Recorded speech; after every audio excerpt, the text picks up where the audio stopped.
శ్యామ్‌తో సహా స్టూడెంట్స్ అందరూ కూడా ప్రొఫెసర్స్ దగ్గర నిలబడి ఉంటారు. గ్రాడ్యుయేషన్ సెరమనీ రూల్స్ గురించి మీకు చాలా బాగా తెలుసు కదా! చాలా స్ట్రిక్ట్‌గా కూడా ఉంటాయి. ఇదిగోండి ఈ గౌను హ్యాటు అందరూ తీసుకోండి. ఈ గౌను హ్యాటు లేకపోతే గ్రాడ్యుయేషన్ సెరమనీలోకి ఎవరిని కూడా ఎంటర్ కానివ్వము. స్ట్రిక్ట్ రూల్స్ ఉంటాయని మళ్ళీ మళ్ళీ చెప్తున్నాం గుర్తుపెట్టుకోండి అంటూ గౌను హ్యాట్‌ను చామ్ చేతికి కూడా ఒకటి ఇస్తారు.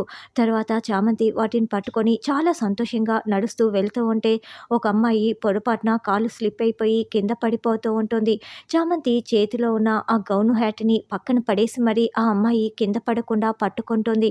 "నీకేం కాలేదు కదా?" అని అడుగుతూ ఉంటే, "ఏం కాలేదు. థ్యాంక్ యూ సో మచ్" అని ఆ అమ్మాయి ఇద్దరు మాట్లాడుకుంటూ ఉంటారు.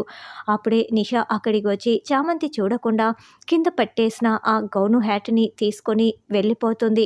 చామంతి తిరిగి చూడగా అక్కడ అవి ఉండవు. అయ్యో! నా గౌను హ్యాటు ఏమైపోయాయి? ఇప్పుడే కదా, ఇక్కడే కదా పెట్టాను అని చాలా బాధపడుతూ ఉంటుంది. మొత్తం వెతుకుతూ ఉంటుంది. ఎక్కడా కనిపించకపోవటంతో ప్రేమ్‌కి చెప్తుంది. "రా చామ్, మళ్ళీ ఇంకొక డ్రెస్ ఉందేమో అడిగి తీసుకుందాం" అని ప్రొఫెసర్ దగ్గరికి వెళ్తారు.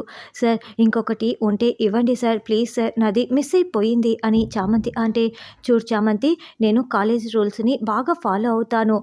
కాలేజ్ రూల్స్‌ని అతిక్రమించి నేను ఇవ్వటం కుదరదు" అని అతను చెప్తాడు. "ఇప్పుడు నువ్వు అది లేకపోతే అక్కడికి రావటం కూడా కుదరదు. ముందు అది ఎక్కడ పడేశావో వెతుక్కో" అని అతను చెప్తాడు. "అయ్యో! ఇప్పుడు నేను పట్టా తీసుకోవటం కుదరదా?" అని చామంతి చాలా ఏడుస్తూ ఉంటుంది. ప్రేమ్ కూడా బాధపడుతూ ఉంటారు. అందరూ ఆ నల్ల కోటు, హ్యాటు పెట్టుకొని సెరమనీ హాల్‌లోకి వెళ్తూ ఉంటారు. మరి చామ్ మళ్ళీ ఎలా దొరికించుకుంటుంది? పట్టా ఎలా తీసుకుంటుందన్నది రానున్న ఎపిసోడ్‌లో తెలుసుకుందాం.